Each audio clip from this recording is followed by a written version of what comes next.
본 방송에서 제공하는 투자 정보는 투자 판단에 대한 조언입니다.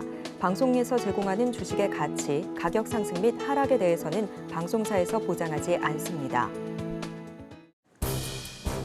실시간 정보 브리핑입니다. 세계적인 투자 전략가인 데이비드 로슈는 CNBC에 출연해 2025년은 하락장이 될 것이라며 시장의 기대에 못 미치는 금리 인하 폭과 미국의 경제 성장률 둔화, AI 버블을 원인으로 지목했습니다. 그는 또 이 세 가지 요인으로 2025년 증시는 20%가량 폭락할 수 있지만 11월 미 대선이 변수이며 하락장이 온다고 해도 최악의 상황으로 치닫지는 않을 것이라고 예측했습니다. 한편 글로벌 투자은행 뱅크 오브 아메리카는 미국 빅테크 기업에 대한 긍정적인 전망을 내놨습니다. CNBC에 따르면 뱅크 오브 아메리카는 증시를 둘러싼 불안감이 지속되고 있지만 빅테크 기업들의 전망은 여전히 밝다며 저가 매수 기회를 적극적으로 활용해야 한다는 의견을 밝혔습니다. 일본 기업들이 엔화 약세와 AI 수요 등에 힘입어 호실적을 보였습니다. 니케이 아시아에 따르면 일본 상장 기업들의 2024년 1분기 전체 순이익은 전년 동기 대비 10% 늘어난 14조 엔으로 집계됐는데요. 하지만 이달 초부터 빠르게 엔화 강세 흐름으로 전환되면서 2024년 회계연도 순이익은 소폭 감소할 것으로 예상되고 있습니다. 최근 달러 엔 환율이 주요 지지선을 넘기며 바닥을 지났다는 분석이 나왔습니다. 달러 엔 환율은 지난달 3일 37년 6개월 만에 최고치인 162엔까지 올랐지만 이달 5일 141엔대까지 급락하며 12% 넘게 빠졌는데요. 영국계 지수 및 외환 거래기업 라자크 자다에 따르면 최근 넘어선 146.5엔은 확실한 상승 흐름으로 가기 위한 단기 지지선이라며 달러 엔 환율이 강세를 유지하기 위해서는 146.5엔 위를 계속 유지해야 한다고 강조했습니다.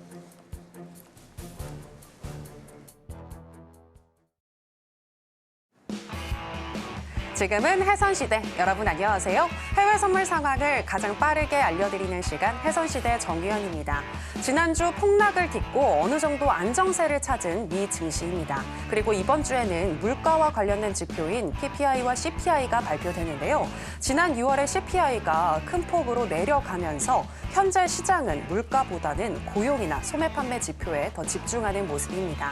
따라서 이번에 7월에 CPI와 PPI가 시장 예상치를 너무 크게 하회하거나 아니면 상회하지 않는다면 무난하게 흘러갈 것이라는 전망이 나오고 있는데요. 하지만 시장이 어떻게 반응할지는 가봐야지 알겠죠. 변동성에 유의하시면서 어떻게 투자 전략 짜야 할지 오늘도 저희 해선시대와 함께 하시면서 알아보시기 바랍니다. 일단 오늘 뉴욕의 3대 지수 모두 상승으로 출발했습니다. 그럼 본격적인 시작 전에 주요 경제지표 일정부터 만나보고 오시죠. 해선시대 주요 경제지표 일정입니다. 잠시 후 자정에는 뉴욕 연은이 7월 소비자 인플레이션 예상치를 내놓습니다. 새벽 2시에는 미국 재무부가 연방정부의 재정 수지 및 세수, 국내외 자금 유출입 동향 통계인 연방 재정 수지를 공개합니다. 15시에는 영국 통계청이 6월 실업률 집계가 나옵니다. 18시에는 국제에너지기구 IEA가 월간 보고서를 공개합니다. 21시 30분에는 미국 노동부가 7월 생산자 물가지수를 발표합니다.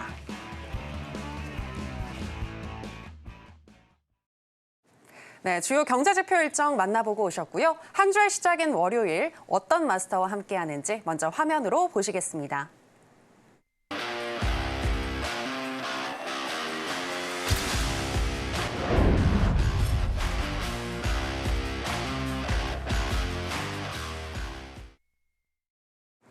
해외 선물계 일타 강사 성견 마스터 나왔습니다. 마스터님, 안녕하세요. 네, 안녕하세요. 네, 이번 주에도 정말 중요한 일정들이 참 많은데요. 시청자분들께 인사와 더불어서 또 경제 지표에 대해서도 한번 일정 쫙 짚어주시기 바랍니다. 네, 자 주말간 잘 보내셨습니까? 성견 선생입니다. 어저께 제가 특별 스페셜 주말 특강 밤 10시부터 2시간 동안 다이렉트로 일단 진행을 했는데요. 많이 참여해 주신 분들 너무나 감사드리고 오늘 일단 그에 대한 리뷰 하고요. 이번 주 주요 지표 제가 좀 설명을 드리겠습니다. 이번 주 주요 지표는 별게 없기는 한데 굉장히 중요한 것들이 있죠. PDP 보면서 일단 설명을 좀 드리겠습니다. 자, 매달 첫 번째 주는 우리가 이제 노동 지표 위크입니다. 노동 지표 위크. 노동 지표 위크가 있죠. 그리고 실업률, 비농을 포함해서 구인이직 보고서 등등 일단은 첫 번째 주, 두 번째 주는 제가 뭐라고 말씀드렸죠, 여러분?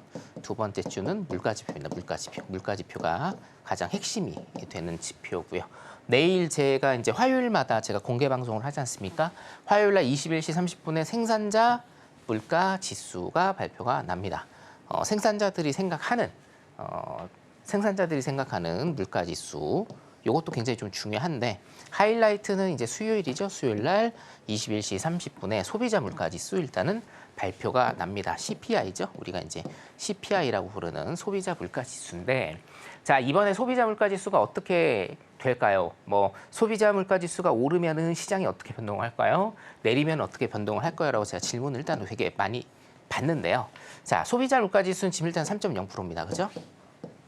3.0%인 상태에서 지금 페드가 목표로 하는 거는 이게 2.0%입니다. 근데 2.0%인데 일단은 하방 경직성을 좀 많이 좀 띄고 있죠. 3%대에서 지금 계속 1년 동안 놀고 있거든요. 하방 경직성을 띄고 있는데 이게 이제 2.9%, 2.8%까지 일단은 내려갈 것인가. 이게 일단은 핵심 포인트예요. 자, 그런데 여러분 시장의 기조가 일단은 조금 바뀌었죠. 시장의 기조가 지금 현재 좀 바뀌고 있습니다. 경기 침체에 대한 우려 때문에 기조가 많이 바뀌었기 때문에 CPI가 좋게 나오든 CPI가 안 좋게 나오든지 간에 시장은 방향성을 따라서 일단은 갈 가능성이 굉장히 크다. 자, 이유는 뭐냐면 CPI가 예상치보다 높게 나와요. 만약에 CPI가 예상치보다 높게 나옵니다. 그러면 금리 인하에 대한 기대감이 꺾이겠죠. 왜요? 아니 CPI가 높게 나왔는데 금리 인하를 해버리면 물가가 더 오를 거 아닙니까? 맞죠? 그렇기 때문에 금리 인하에 대한 두려움. 자, CPI가 안 좋게 나오면 그럼 좋은 거 아닙니까? 라고 이렇게 반문을 하실 수가 있어요. 그러니까 CPI가 내리면 물가가 내리면 당연히 2%대를 지금 가려고 하기 때문에 좋은 거 아니냐. 네, 제가 말씀드렸습니다. 지금 기조가 바뀌고 있고 변곡이 잡히고 있거든요. 여러분, 여러분들이 지표를 보실 때 제가 이제 지표 강의를 내일 이제 올려드릴 건데 공개 방송 때 올려드릴 건데 지표를 보실 때 가장 중요한 핵심을 여러분들이 보셔야 돼요. 어떤 지표가 발표가 냈을 때 이게 경기에 도움이 되느냐 아니면 경기에 도움이 되지 않느냐를 여러분들이 일단 보셔야 되거든요. 자, 물가입니다. 물가요, 여러분. 자, 물가가 떨어진다라는 건 뭐예요? 물가가 떨어진다. 다시. 자, 물가가 떨어진다라는 개념은 뭡니까? 이거는요, 여러분, 소비가 줄어든다라는 겁니다. 이해되시죠? 물가가 떨어지는 거는요, 소비가 줄어드는 거예요, 여러분. 자, 미국이 지금 금리 인상을 통해서 뭘 했습니까? 물가를 잡았죠. 물가를 지금 잡으려고 하고 있는데 그러면 물가를 잡으려면 돈을 못 쓰게 만들어야 돼요. 맞죠? 그래서 금리 인상을 하는 거죠. 기업들이, 국민들이 돈을 못 쓰게 만들어야 금리 인상을 해서 뭡니까? 물가가 잡히는 거란 얘기예요. 그래서 물가가 지금 내려가는 겁니다. 소비를 줄여버리는 겁니다. 한마디로. 금리 인상을 통해서 소비를 줄여서 물가를 잡는다. 이 프로세스인데 자, 지금 다시 물가가 예상치보다 높게 나오면 첫 번째 어떤 문제가 있어요? 금리 인하에 대한 부담감이 생겨요. 금리를 인하하면 당연히 물가가 오르겠죠. 그렇죠? 유동성이 더 활발해진다는 뜻이니까. 두 번째, 수요일 날 발표되는 소비자 물가 지수가 내려요. 그럼 이거 마냥 좋아할 거냐? 이제 기조가 바뀌었다니까요. 뭐예요? 소비가 줄어들었다는 뜻입니다.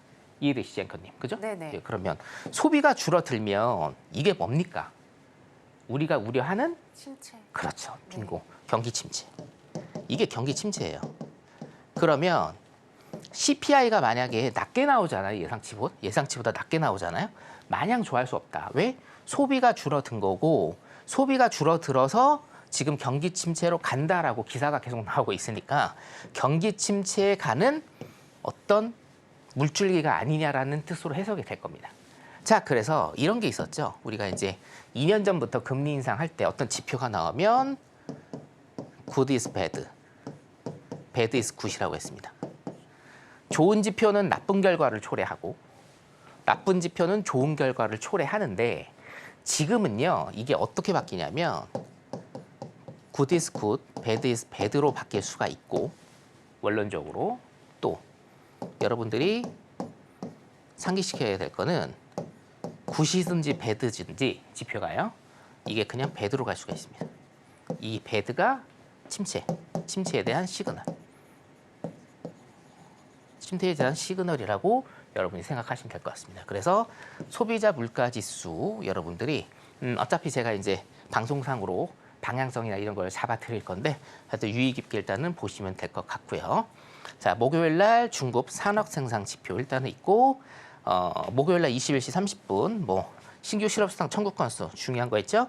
필라델피아 연은 지수, 제조업 소매 판매 지수 일단 이렇게 여러분들께서 정리하시면 되겠습니다. 소비자 물가 지수 중요하다. 그리고 소비자 물가 지수를 어떻게 해석을 해야 되는지 일단 말씀드렸고 소비자 물가 지수 같은 경우에 제가 지표 매매를 일단 하고 있습니다. 지표 매매 궁금하신 분들도 오셔가지고 내일 공방이죠. 내일 공방에 오시면 지표 매매 어떻게 하는지 제가 설명을 드릴 테니까 공방도 많이 참여를 해주시기 바라겠습니다. 네, CPI가 시장 예상치를 상회하든 하회하든 그 이후에 시장이 어떻게 반응을 할지 이 증시의 방향성이 매우 중요하다라고 보셨는데요. 이 부분 참고하셔서 어떻게 해석하고 어떻게 대응을 해야 할지 더 구체적으로 알고 싶다 하시는 분들은 성견 마스터님과 함께 해주시면 되겠고요. 또 이번 주에 있을 신규 실업수당 청구 건수와 또 소매 판매 지표도 잘 참고해 보시면 좋겠습니다. 특히 어제 주말 특강을 마스터님이 진행을 해주셨는데 아주 반응이 좋았다고 합니다. 유익한 강의였다고 하는데요. 혹시 시간 관계상 어제 못 들으신 분들은 오늘 또 리뷰를 해주신다고 하셨으니까요. 끝까지 저희 혜선시대와 함께 하시면서 그에 대한 내용까지 다 가져가시면 좋겠습니다. 자, 그럼 이제 혜선시대 본격적으로 시작해 보겠습니다. 먼저 나스닥 선물의 현재 시세와 더불어서 전략 체크해 보겠습니다.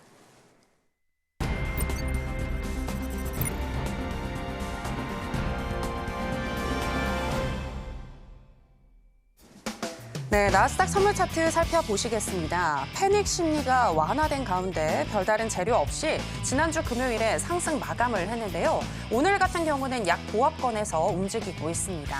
개장 이후에 10시 35분경 18,672선까지 올라가기도 했었는데요. 하지만 그 이후에 우하향하는 흐름 보여주면서 10시 58분경에는 18,523선까지 내려가기도 했고요. 그 이후에 조금 지금 만회를 하면서 약 보합권인 0.23% 정도 하락한 18,571선 지나가고 있습니다. 자, 그럼 전략은 어떻게 가지고 가야 할지 알아보도록 하겠습니다. 네, 마스터님. 지금 내일 PPI 지표 발표를 앞두고 약간은 관망하는 장세가 이어지는 것이 아닌가라는 생각이 드는데 네. 어떻게 전략 가지고 가야 할지 알아보도록 하겠습니다. 팻말 준비해 주시고요. 하나, 둘, 셋, 빠밤. 네, 관망 사인 주셨습니다. 항상 월요일에 네. 나오셔서 그런지 관망 사인을 많이 드시는 것 같아요. 월요일이어도 그렇고 네, 내일 또. 이번 주에 또 물가지수가 있기 때문에 아, 그렇고. 네. 물가지수 지표가 있는 네. 주는 그냥 일단은 물가지수 지표 전까지 네. 물론 이제 내일 생산자 물가지수가 있기 때문에 내일은 조금 9시 반 정도에 조금 이제 추세를 줄 수가 있습니다. 추세는 살짝. 그러니까 여러분들께서 수익을 내실 만한 추세지 이게 중장기적인 추세를 주지는 않을 거예요. 어차피 수요일까지 굉장히 좀 많이 흔들기 때문에 여러분들 매매하시는데 뭐 또 관망 사인을 들었다고 웃지 마시고 매매하시는데 이 기본적인 거를 일단은 머릿속에 갖고 계셔야 여러분들이 리스크가 별로 없습니다. 그러니까 수요일까지 자, 화요일 내일 있죠? 내일은 어차피 제가 이제 공개 방송으로 봐드리기 때문에 여러분들 크게 걱정하실 건 없고 수요일 같은 경우에 그러니까 여러분들이 혼매하실 때가 사실은 가장 문제거든요.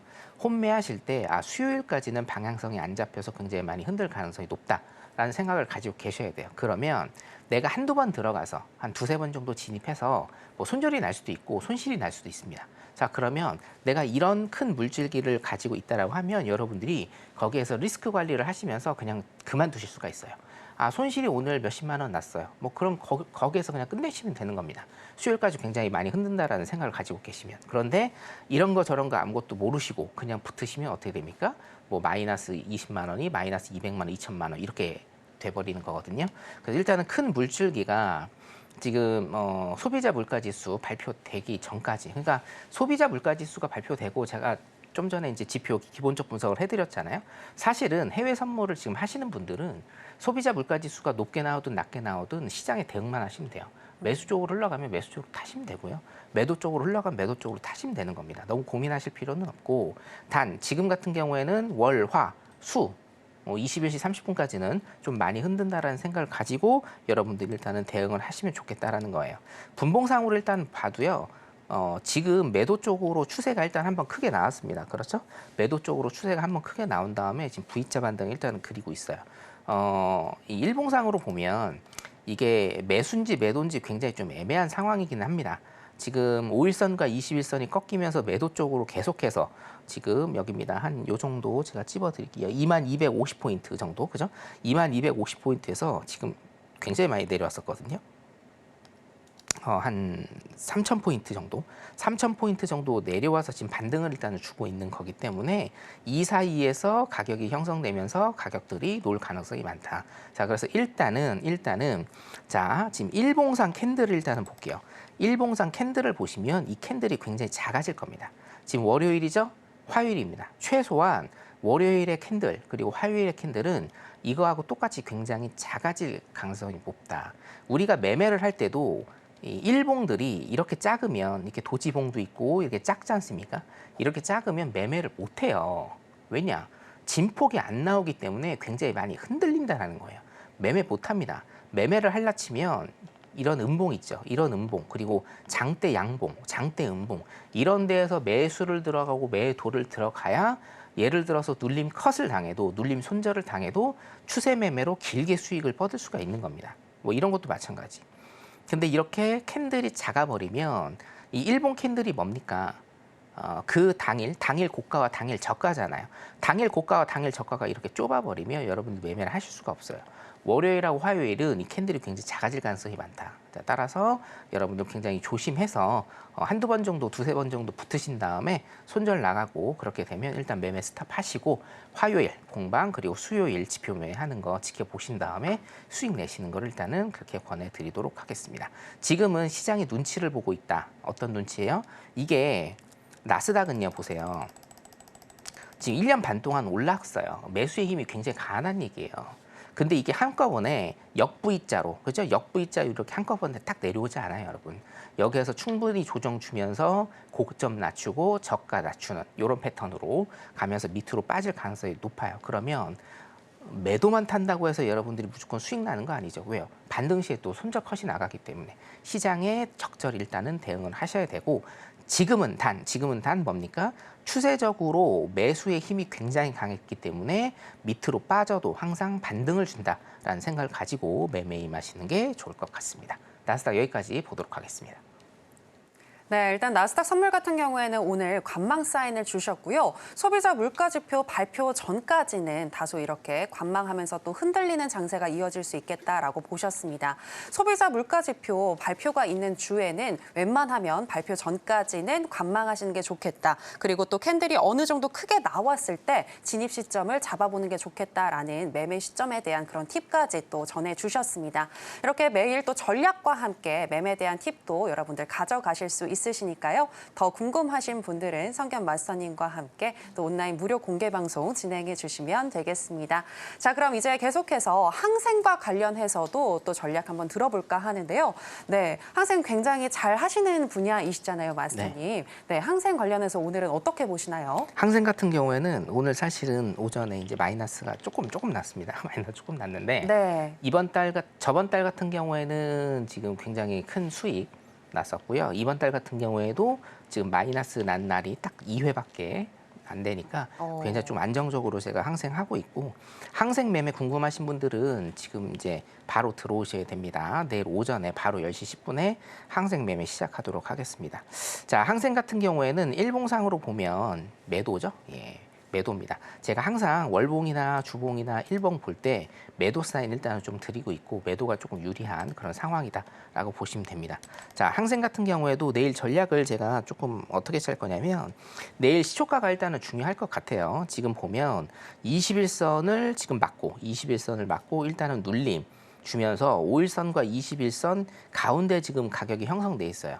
이럴 때가 가장 어렵습니다, 여러분. 예, 혼자 매매하시면은 안 됩니다. 이럴 때는 뭐가 중요하냐면 5일선을 뚫고 어떤 매수 쪽으로의 변곡이 나오느냐, 아니면 5일선이 꺾이면서 자, 21선 위로 가면서 변곡이 나오느냐, 아니면 5일선이 다시 꺾으면서 여기 하단이죠. 16,437포인트인데요. 16,437 여기까지 가느냐, 이게 굉장히 좀 중요하거든요.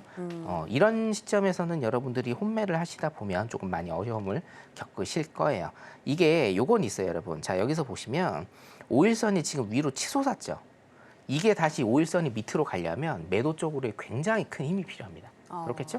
5일선이 지금 위로 쭉 가고 있는데 여기에서 5일선이 급격하게 내려오려면 매도로서의 굉장히 큰 힘이 필요하겠죠? 네. 자, 근데 전체적인 추세는 뭡니까? 지금 6월부터.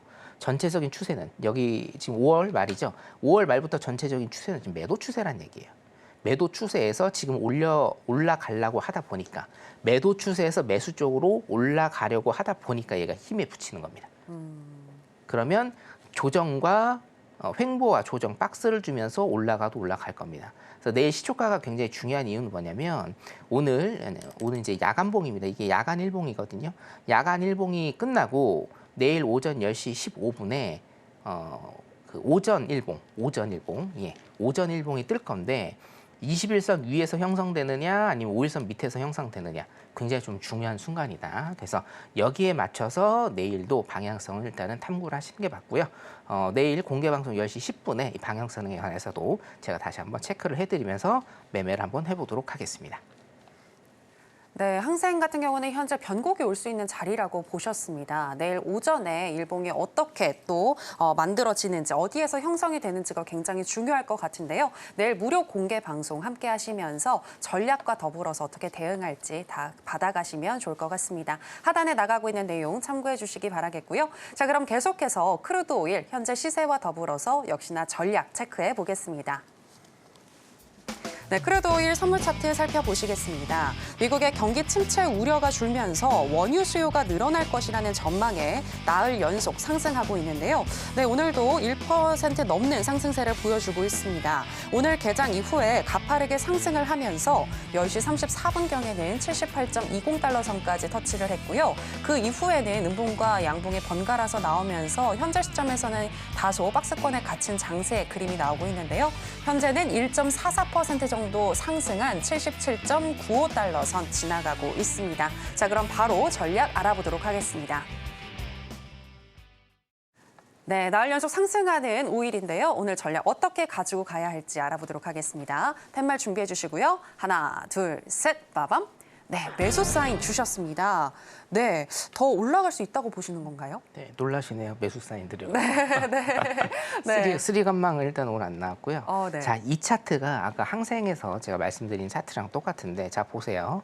이겁니다. 5일선과 21선, 여기죠. 5일선과 21선, 좀 크게 볼까요? 5일선과 21선 이 중간에 있었어요. 그리고 항생도 제가 아까 설명을 드렸죠. 5일선과 21선 지금 중간에 있습니다. 그렇죠? 기술적 분석으로 일단 제가 말씀을 드리면, 자, 요거는 이제 팁인데요. 5일선이 이렇게 좀 많이 솟구쳐 있잖아요. 그러면 21선을 뚫고, 일봉상 21선을 뚫고 갈 가능성이 굉장히 많아요, 여러분. 제가 말씀드렸다시피 5일선은 뭡니까? 가장 단기거든요. 물론 이제 3일선도 있습니다만 우리 많이 쓰시는 이평선의 가장 작은 단위가 거의 5일선이라고 보시면 돼요. 5일선이 이렇게 급격하게 올라간다라는 거는 단기간에 매수 쪽으로의 힘이 굉장히 좀 강하다라는 겁니다. 그래서 5일선이 이렇게 급격하게 올라가서 일봉상 여기에서 지금 어저께입니다. 금요일이죠. 8월 9일 날 여기서 스탑을 했어요. 그러면 이게 21선을 뚫고 가는지 안 가는지가 굉장히 중요하고 21선을 뚫으면 뭡니까? 다음 라인까지 갈 가능성이 굉장히 크다. 다음 라인은 여기 일목 하단이고요. 일목 하단 78.50달러 정도? 예. 78.50달러까지는 일단 오를 가능성이 굉장히 크다라는 거예요. 자, 그럼 아까 항생에서도 뭡니까? 여기 지금 5일선이 급격하게 일단 올라왔고 21선 키스를 하려고 지금 하고 있어요. 그리고 이 캔들은 오늘 야간에 끝나고 오늘 새벽 4시에 끝나고 내일 10시 15분에 다른 캔들이 형성이 된다는 거예요. 그 캔들이 어디에서 어떻게 형성되는지가 굉장히 중요하다. 기술적으로 보면 5일 같은 경우에는 지금 충분히 일목 하단 78.50달러, 일목 상단 80.50달러까지 일단 여기에서 형성될 가능성이 굉장히 크기 때문에 매수 방향으로 일단은 여러분들 체킹을 하시는 게 좋을 것 같다. 단 이게 월요일하고 화요일만 유효하고요. 수요일은 재고 지표가 있습니다. 재고 지표는 전통적으로 굉장히 시장이 박스를 치면서 많이 흔드는 장이에요. 물론 재고 지표 전에 추세가 나오는 경우도 있어요. 근데 재고 지표가 한 달에 4번 정도 나오죠. 4주니까. 4번의 이 기회 중에 3번 이상은 거의 박스 횡보장을 많이 치거든요. 자, 따라서 수요일까지는 유효하지 않고 월요일, 화요일 일단은 매수 쪽으로 보시는 게 조금 괜찮을 것 같다라고 말씀을 드리겠습니다. 네, 오늘과 화요일, 내일까지는 매수 방향으로 보셔도 좋겠다라고 얘기해 주셨는데요. 일봉상 21선을 돌파하는지 이 부분이 굉장히 중요한데 돌파하게 된다면 78.50달러 선까지 올라갈 수 있겠다라고 분석해 주셨습니다. 그리고 수요일 날 EIA 원유 재고가 어떻게 발표되는지에 따라서 또 그 이후에 전략이 달라질 수도 있다고 얘기해 주셨는데요. EIA 원유 재고 이후에도 계속해서 전략 받고 싶으신 분들은 역시나 성겐 마스터님과 함께 공부해 주시면 되겠습니다. 자, 그럼 계속해서 금 선물 현재 시세와 더불어서 전략 체크해 보겠습니다. 네, 금 선물 차트 살펴보시겠습니다. 최고치를 향해서 다시금 달려가고 있는 금 선물인데요. 오늘 거래량이 많지는 않지만 개장 이후 상승하는 흐름 나타나면서 쭉 우상향으로 10시 55분경 2,497선까지 터치를 했고요. 그 이후에는 차익 실현 물량이 나오면서 현재 시점에서는 상승폭이 조금 축소가 된 0.6% 정도 상승한 2,488선 지나가고 있습니다. 자, 그럼 바로 전략 알아보도록 하겠습니다. 네, 다시금 상승하고 있는 금, 오늘은 어떤 전략 가지고 갈지 알아보겠습니다. 팻말 준비해 주시고요. 하나, 둘, 셋, 빠밤. 네, 관망 사인 주셨습니다. 오늘은 관망이라기보다는 정확히 좀 표현을 해드리자면 네. 대응이라고 제가 좀 말씀을 드리겠습니다. 예. 지금 매수 방향인 건 맞아요. 일봉상으로 일단은 보시면 자, 여기 있죠? 제가 이제 요것도 팁을 하나 드릴 건데 이게 실전 매매입니다. 5일선과 21선, 일봉상으로 5일선과 21선을 강력하게 뚫었죠. 자, 그럼 여기서 매수 들어가셔도 됩니다. 왜냐? 선을 2개를 강력하게 뚫으면 그 매수 쪽으로 힘이 굉장히 큰 거거든요.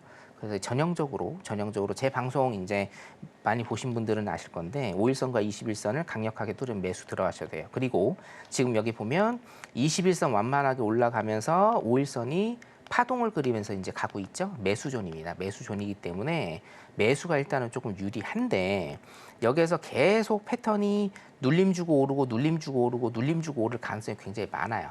그러니까 눌림의 방향만 잘 봐서는 안 되고 이제 그 들어가는 타이밍, 진입의 타이밍이 사실은 굉장히 중요하고 이 진입의 타이밍은 뭐 매수 방향이다, 매도 방향이다라고 제가 말씀을 드릴 수 있는 게 아닙니다. 실전 매매에서는. 예.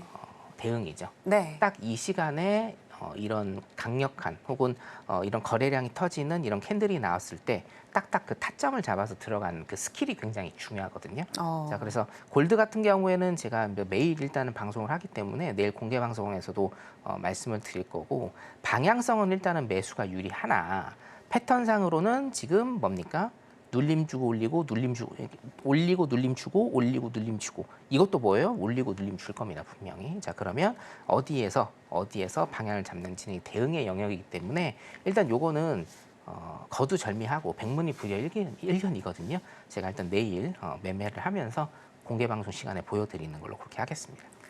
네, 금 선물 같은 경우에는 현재 대응의 영역이다라고 보셨습니다. 매수일지 매도일지는 그때그때 시점을 보면서 또 대응을 해 나가야 된다라고 얘기해 주셨는데요. 진입의 타이밍 구체적으로 알고 싶으신 분들은 성겐 마스터님과 함께 해주시면 되겠고요. 또 이평선 2개를 동시에 뚫었을 때에는 강하게 매수 사인을 또 줄 수 있겠다라는 그런 팁까지 주셨는데 이렇게 전략과 더불어서 매매 혼자서는 또 어떻게 해야 할지 그런 팁까지 또 다 전해주시는 일타 강사 성견 마스터님이시니까요. 하단에 나가고 있는 내용 잘 참고하셔서 마스터님과 함께 공부해 보시기 바랍니다.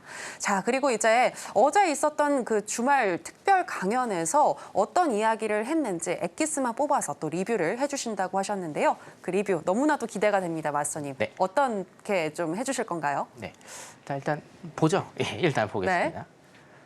제가 어저께 강조를 굉장히 많이 드렸던 것 중에 하나가 네. 부채거든요, 부채. 미국 부채입니다. 미국 부채는 제가 2년 전부터 계속 이 자리에서 말씀을 드린 거고, 핵심은 진짜 기본적인 거는 여러분들이 뭘 아셔야 되냐면 채권을 아셔야 돼요. 채권 중에 정부에서 발행하는 국채를 아셔야 됩니다. 국채를 이해를 하시면 지금 현재 미국의 상황, 한국의 상황도 마찬가지거든요. 각 나라는 국채를 발행을 할 수밖에 없고, 자, 정부는요, 여러분. 자, 이거 리뷰 들어가기 전에 몇 가지 개념만 좀 제가 상기를 시켜드릴게요. 앵커님. 네. 정부는 빚이 있는 게 좋을까요? 없는 게 좋을까요? 정부는 없는 게 좋다라고 좋을까요? 얘기를 하고 싶지만 네. 만들어서라도 일단 부양을 시켜야 되는 걸까요? 맞습니다. 네. 그 앵커님께서 경제방송을 이제 6개월 이상 하시다 보니까 이제 그 마인드가 그렇게 일단 변하셨는데 맞아요. 정부나 지자체나 마찬가지예요. 정부나 지자체나 얘네들은 사기업이 아니에요, 여러분. 사기업이 아니거든요. 사기업이 아니기 때문에 빚이 있어야 돼요. 무슨 얘기냐면 여러분 정부에서 여러 가지 공공 사업이나 이런 사업들을 합니다. 도로를 깔고 항만을 건설하고 고속도로 만들고 지하철 만들고 할 때 이 사업을 추진을 하는데 정부에서 일단은 사업을 추진한다라고 했을 때 정부가 사업을 추진하려면 돈이 있어야 돼요. 그렇죠? 근데 정부가 한국은행에 현금을 막 이따만하게 쌓아놓고 그 돈을 뿌리는 게 아닙니다. 절대로. 정부는 제가 돈을 어떻게 만든다고 했습니까? 정부가 만약에 아스팔트를 깔아요. 자, 민간 자본 유치 안 한다라는 가정하에서 아스팔트를 깝니다. 그럼 돈이 들겠죠. 저기 노동력도 공급을 해야 되겠고 거기서 일하시는 분들 임금 드려야 되고요. 재료비, 콘크리트 같은 거, 그죠? 자, 돈이 어디서 날까? 정부는 이 재원을 만들기 위해서 돈을 만들기 위해서 국가에서 개런티를 하는 채권을 만듭니다. 자, 이게 국채의 개념이거든요. 이게 채권의 개념이에요. 그래서 국채를 이제 예를 든 겁니다. 정부에서 국채를 민간 시장에 뿌립니다. 기업에 뿌려요. 그럼 기업은 이거를 삽니다. 왜 사요? 정부에서 보증을 하기 때문에 믿고 사는 거예요. 나한테 A라는 기업한테 1억을 빌려달라. 3년간. 그럼 내가 이자를 3% 주겠다. 이런 식으로 국채를 발행해서 돈을 빌리는 거예요. 그렇기 때문에 정부는 자, 그러면 3년 있다가 이거 빚 갚아야 되겠죠? 이거 어떻게 갚을까요? 우리 이제 제가 전문 용어 잠깐 써도 될런지 모르겠는데 네. 현금 박치기 합니까? 기업한테? 아니거든요. 네. 어떻게 하느냐? 또 다른 채권을 발행합니다. 또 다른 채권을 발행해서 비기업에 파는 거예요. 그럼 돈이 들어오겠죠? 이 돈 갚는 겁니다. 그러니까 이 프로세스는요. 정부는 재원을 마련해요. 돈을 마련할 때 채권을 발행합니다. 이게 국채예요. 그리고 이걸 현금으로 거의 갚지 않습니다. 어떻게 갚아요? 채권을, 이제 국채를 소위 얘기해서 이것도 전문 용어인데 돌려막기 하는 겁니다. 이제 카드 돌려막기 하는 식으로 돌려막기를 하는 거예요. 이게 채권입니다. 그래서 정부는 재원을 마련해서 민간에 돈을 뿌려주는 겁니다. 결론적으로는 여러분, 요건 여러분들이 이제 좀 생각해 보셔야 할 문제인데 정부와 우리는 이제 지방자치단체잖아요. 지자체. 정부와 지자체에서 빚이 없다라고 하는 건 이거는 문제가 있는 겁니다. 확실히. 문제가 있는 거예요. 빚이 너무 많아도 안 되죠. 근데 컨트롤할 수 있는 빚이 있어야 유동성이 공급이 되고 경제가 원활하게 가는 겁니다. 이 개념 여러분들이 꼭 아셔야 돼요. 자, 미국의 정부 부채가 있습니다. 정부 부채가 있으니까 너무 큰일이다. 이 개념이 아니라 자, 미국이란 나라는 세계에 달러를 공급하는 나라거든요. 그렇기 때문에 무역 적자를 볼 수밖에 없어요. 필연적으로. 자, 달러를 공급해야 되기 때문에 무역 적자를 볼 수밖에 없는 나라예요. 이 나라는. 근데 무역 적자를 안 보겠다라고 그 슈퍼맨이 한 명 등장을 했었죠. 4년 전, 5년 전에. 이게 누구냐면 이게 트럼프입니다. 예. 그래서 트럼프가 사실은 당선이 된 거거든요. 사실은 트럼프의 경제 정책은 말이 안 되는 거예요. 그러면 지금 옐런 재무장관, 바이든 행정부의 요 정책은 말이 되느냐? 사실은 이것도 말이 안 되는 겁니다. 자, 정부는 빚이 있어야 된다고 했습니다. 그죠? 정부는 빚이 있어야 된다고 했어요. 그래야 경제가 원활하게 원활하게 돌아갑니다. 빚이 있어야 되는데 항상 조건은 붙어요. 뭐예요? 컨트롤할 수 있는 빚이 있어야 경제가 원활하게 돌아간다. 근데 지금 작금의 미국은요, 빚이 너무 많습니다. 너무 많아요. 너무. 객관적으로 보겠습니다. 아니, 왜 많다고 그렇게 얘기를 하느냐. 자, 1970년대 우리가 이제 인플레이션을 설명을 드릴 때 1970년대와 80년대 후반까지를 굉장히 많이 설명을 드립니다. 이때가 언제예요? 이제 이전에 뭐가 있었어요? 전쟁이 있었죠. 베트남 전쟁. 그리고 미국에 초인플레이션이 있습니다. 인플레이션이 있었고 이때 등장한 연준 의장이 누굽니까? 폴 볼커. 인플레이션 파이터. 인플레이션이 높아지니 뭘로 눌렀어요? 금리로 눌러버렸습니다. 19% 이상, 연 19% 이상의 금리로 인플레이션을 눌러버렸어요. 자, 근데 그때 이 파란색 선이 뭐냐면 부채 증가율을 나타내거든요. 자, 90년대 초까지만 볼까요? 이때도 뭡니까? 기울기 보세요. 부채의 기울기가 그렇게 크지 않았어요. 이해되시죠? 자, 90년대 일본이 버블이 터졌습니다. 그렇죠? 2000년 초까지 뭡니까? 이 위기 속에서도 기울기가 그렇게 크지 않아요. 자, 2000년 초에 IT 버블이 터졌습니다. 그때도 기울기가 그렇게 크지 않습니다. 2010년도, 2009년, 2010년도에 뭐가 터졌습니다. 뭐가 터졌습니까? 미국에서 현재까지 역사상 가장 금융위기에 가까웠던, 정말 금융위기에 가까웠던, 미국이 유럽에 돈을 빌리러 다녔던 뭐예요? 리만 브러더스 사태, 모기지론 사태가 터졌습니다. 그리고 그 모기지론 사태로 인해서 제가 어저께 주말 특강에서 말씀드렸죠. 시장에 엄청난 유동성을 공급하기 시작했습니다. 시장에 어마어마하게 돈을 많이 뿌리기 시작했어요. 자, 근데 여러분 여기 보세요. 시장의 유동성, 시장에 돈을 뿌리기 시작했다. 그러면 제가 방금 전에 말씀드렸죠. 시장에 돈을 뿌리려면 뭐를 발행해야 된다고요? 국채, 채권, 국채 발행을 해야 된다고요. 그러면 여러분들 직관적으로 그냥 생각하시면 여기에서의 그래프의 기울기는 뭐냐면요. 국채 발행이라고 보셔도 무방해요. 자, 국채는 뭡니까? 부채입니다. 이해되시죠? 이 그래프는요. 국채 발행이라고 보시면 돼요. 자, 정말 미국이 금융위기라고 일컬어졌던 이때, 그래서 시장에 유동성이 엄청나게 많이 공급됐던 이때도 자, 기울기가 어떻게 돼요? 요 정도란 말이에요. 요 정도. 이것도 가파르죠. 그죠? 2009년, 2008년 전까지만 해도 기울기가 굉장히 가파라졌잖아요. 자, 근데 여기 보겠습니다. 코로나가 시작을 했습니다. 그리고 현재 대선입니다.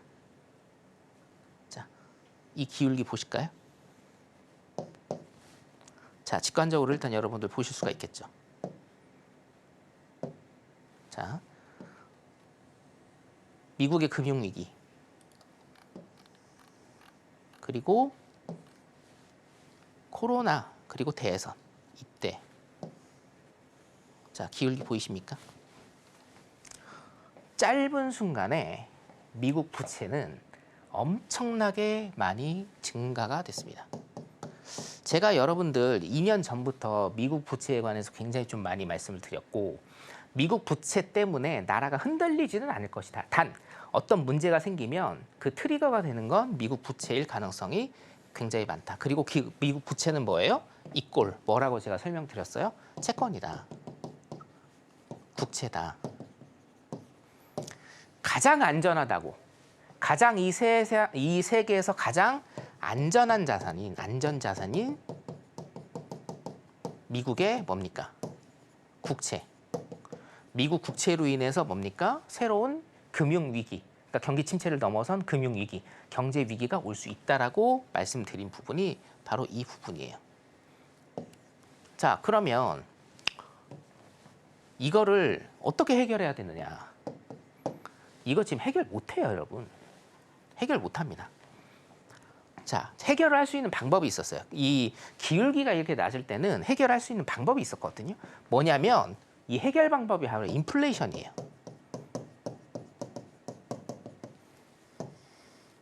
제가 항상 말씀드리지만 이 해외 선물 방송에서는 이 매크로 분석 잘 못 들으십니다. 잘 들으세요.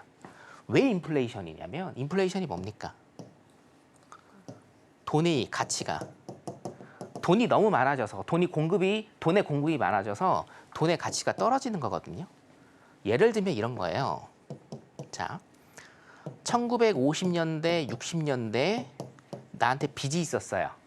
1,000만 원 있었습니다. 그죠? 자, 2024년에 A라는 사람으로 하겠습니다. 저도 빚 있는 건 싫어하니까. A라는 사람이 빚이 있습니다. 1,000만 원이 있습니다. 자, 똑같은 직업군이라고 할 때 물론 빚이 있다는 것은 굉장히 힘든 일이지만 똑같은 직업군이라고 할 때 1950년대 빚과 1,000만 원과 2024년 현재 빚 1,000만 원은 엄청나게 큰 차이가 날 겁니다. 이때는 뭐예요? 전세금이었을 거예요. 1,000만 원이. 이때는 뭡니까? 카드론으로도 쉽게 갚을 수 있는 그런 돈입니다. 이겁니다. 국가의 부채도 이거는 제가 이 서울경제TV에서는 지금 처음 알려드리는 거거든요. 이 이론을. 국가의 부채도요. 국가의 부채를 왜 채권으로 돌려막게 하느냐. 그 이유 중에 하나가 뭐냐면 시간을 끄는 거예요. 왜 시간을 끌어요? 정상적인 나라는 시간이 지나면 지날수록 제가 물가가 오른다고 했죠. 인플레이션이 발생을 하기 때문에 돈의 가치가 떨어져요. 그럼 뭐예요? 자, 1970년대 예를 들어서 국가 부채가 1억 달러였어요. 그리고 이게 현재 1억 달러로 똑같이 유지된다라고 하면 돈의 가치가 떨어지기 때문에 이때 돈을 안 갚는 게 나은 거예요. 그냥 끌고 가는 게 나은 겁니다. 그리고 10년, 20년 더 지나게 되면 돈의 가치가 더 떨어지겠죠. 그럼 뭡니까? 1억 달러가 1970년대 1억 달러 빚이 5천 달러가 될 수가 있고요. 10년, 20년 지나면 3천 달러가 될 수가 있는 겁니다. 이래서 국가는 채권으로 돌려막기 하면서 인플레이션 효과를 부채까지 안고 가는 겁니다. 이해되시죠, 여러분? 요건 제가 말씀드렸다시피 서울경제TV에서 지금 처음으로 말씀을 드리는 겁니다. 자, 그런데 지금은요, 이 수준을 일단 넘어섰다라는 겁니다. 자, 이 데이터는 뭐냐면 이 데이터는 1년에 정부 부채 이자인데 이게 뭐냐면 정부도요, 이제 채권을 돌려막기 하는 거니까 만기가 되면 돈 빌린 사람한테 이 채권 주면서 채권 돌려받으면서 그 원금과 이자를 줘야 되거든요. 그러니까 여러분들 국가도 똑같습니다. 정부도 똑같아요. 돈을 빌렸잖아요. 그럼 이자를 줘야 돼요. 1년에 한 번씩. 1년에 한 번씩 이자 줘야 돼요. 그 이자가 지금 얼마나 불었는지에 대한 차트입니다. 자, 보시죠. 자, 여기부터 그냥 볼까요? 예. 그 리만 브로더스, 그죠? 리만 브로더스하고 경기 부양을 엄청나게 해서 채권을 엄청나게 많이 뽑아냈을 때의 기울기입니다. 역사상 코로나 이전에는 역사상 최고로 시장에 유동성을 굉장히 많이 공급한 시절이에요. 이때가. 기울기 요 정도입니다. 그죠? 자, 근데 코로나 이후 지금의 상황. 이 보이세요, 이거? 이 보이시죠? 이거는 보이시죠? 네, 네. 이게 제가 2년 전부터 국가 부채 문제다. 그리고 매년 이자 비용 문제다라고 말씀을 드렸는데 이게 어마어마하게 됐어요. 이게 지금 계산이 안 될 정도인데 무슨 얘기냐면 미국의 국가 부채는 현재 4경 8천 정도 되거든요. 그러니까 이게 5경 정도 돼요. 5경. 약 5경 정도 돼요. 이게 5경이라는 숫자를 제가 본 적이 없습니다. 5경입니다. 5경. 그리고 제가 2년 전, 1년 전에 미국이란 나라는 1년 이자. 숨만 쉬어도 미국이란 나라가 숨만 쉬어도 1년 이자가 70조가 나갑니다. 70조가 나갑니다. 1년 이자가. 근데 지금은요. 지금 100조가 넘어갑니다. 그러니까 숨만 쉬어도 100조가 넘어가는 거예요. 이 미국이란 나라가 아무리 튼튼해도요, 여러분 보세요. 요겁니다. 너무 급격하게 늘었죠. 아까 부채도 마찬가지잖아요. 너무 급격하게 늘었다. 그래서 미국 정부의 부채 이자 이거 굉장히 심각한 문제다. 앞으로 여기에서 터질 건데 뒤에 또 내용이 있는데 지금 또 시간이 다 됐어요. 내용이 있는데 여기에서 지금 발생을 하는 게 뭐냐면 미국이 셧다운이에요. 셧다운.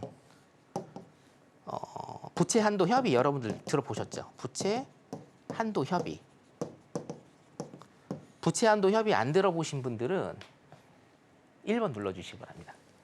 부채 한도 협의가 뭐냐면 미국은 법률로 여기까지가 올해 부채 한도다. 그리고 이거를 넘어가면 안 된다. 만약에 이거를 넘어가서 집행을 하게 되면 쉽게 얘기해서 공화당 그리고 민주당 얘네가 협의를 해서 이 부채 한도를 늘려야 됩니다. 이거 만약에 못 늘리잖아요. 협상이 안 돼 버리면 미국의 공공기관 그러니까 뭐 경찰서나 소방서 필수적인 것을 제외한 공공기관이요. 뭐예요? 문을 닫아버려요. 자, 공공기관이 문을 닫으면 어떻게 되겠어요? 공무원들 월급이 안 나가거든요. 미국 공무원들 월급이 안 나가요. 그 공무원들 월급 안 나는 걸로 빚을 갚는 겁니다. 근데 이 부채 한도 협의 같은 경우에는요. 지금 2년, 3년째 계속 표류 중입니다. 조금씩 늘리고 조금씩 늘리고 조금씩 늘리고 근본적인 해결이 안 되고 있습니다. 이거 지금 제가 왜 말씀드리냐면 미국의 회계연도는 우리나라랑 다릅니다. 10월 말에 끝나요, 여러분. 미국의 회계연도는. 그러니까 분기라는 거는 제가 이 자리에서 설명드리는 분기는 우리나라 회계연도 1월 1일부터 12월 31일까지를 기준으로 하는 거고 미국은요. 10월 말에 회계연도가 끝납니다. 11월 1일부터 다시 리셋이 되거든요. 그때 뭐가 중요하냐면 여러분 부채 한도 협의가 또 나와요. 이 기사 또 나올 거예요, 여러분. 여러분들 그 초록색 창에 부채 한도 협의만 치셔도 굉장히 많은 기사들이 나옵니다. 이게 뭐예요? 다 어디에 문제가 돼 있다? 정부 부채, 이자, 그리고 국채 연결이 돼 있다. 이 설명 일단은 드렸고 여기서 일단은 마무리를 하겠습니다. 뒤에 보시면 굉장히 또 좋은 내용들이 많이 있는데 요거 같은 경우는 제가 내일 공개 방송 그리고 공개 방송 참여하시는 분들은 동영상 파일로 좀 제공을 해드려서 같이 한번 생각해보는 시간도 갖도록 하겠습니다. 시장 매크로 분석 여기까지 하도록 하겠습니다. 네, 점점 흥미진진해지는데 시간 관계상 여기까지밖에 듣질 못해서 너무나도 아쉬운데요. 하단에 나가고 있는 내용 참고하셔서 무료 공개 방송 들어오시게 되면 이 이후에 또 어떤 강의가 펼쳐질지 동영상으로도 또 제공을 해주신다고 약속하셨으니까요. 꼭 내용 확인하셔서 맞선님과 함께 공부해 보시면 좋을 것 같습니다. 자, 그러면 맞선님과는 아쉽지만 여기에서 인사 나누도록 하겠습니다. 맞선님, 오늘 고맙습니다. 네, 감사합니다. 네, 저희가 오늘 무슨 이야기를 나눴는지 오늘의 핵심으로 정리해 보겠습니다. 해선시대 오늘의 핵심입니다. 먼저 나스닥 같은 경우에는 수요일 CPI 발표까지 거래량이 크게 실리지 않기 때문에 매매하기 어렵다고 보셨습니다. 장기적으로는 고점과 저점을 낮추면서 하락 중이지만 급격한 역V자 하락은 나오지 않을 것 같다고 보셨습니다. 크루드오일은 일봉이 5일선과 21선 사이에 머물러 있는 상황인데 5일선이 21선을 돌파한다면 매수 78.50에서 80.50달러까지 도달 가능해 보인다고 분석해 주셨습니다. 그리고 골드는 일봉상 5일선과 21선을 돌파했기 때문에 매수가 유리하지만 눌림을 주면서 상승할 것이기 때문에 진입 시점이 중요하다고 보셨습니다. 네, 오늘의 핵심 살펴보고 오셨고요. 저희가 방송에서 전해드리는 내용은 투자 판단에 대한 조언일 뿐 해당 상품의 가치나 수익률을 보장하진 않습니다. 그리고 서울경제TV와 해선시대는 자본시장 통합법을 준수하고 있습니다. 1:1 투자 상담, 유사 수신 행위 등 모든 불법 사항을 엄중히 금지하고 있으니 이 부분 유의해 주시기 바랍니다. 저희가 준비한 내용은 여기까지입니다. 함께해 주신 여러분 고맙습니다.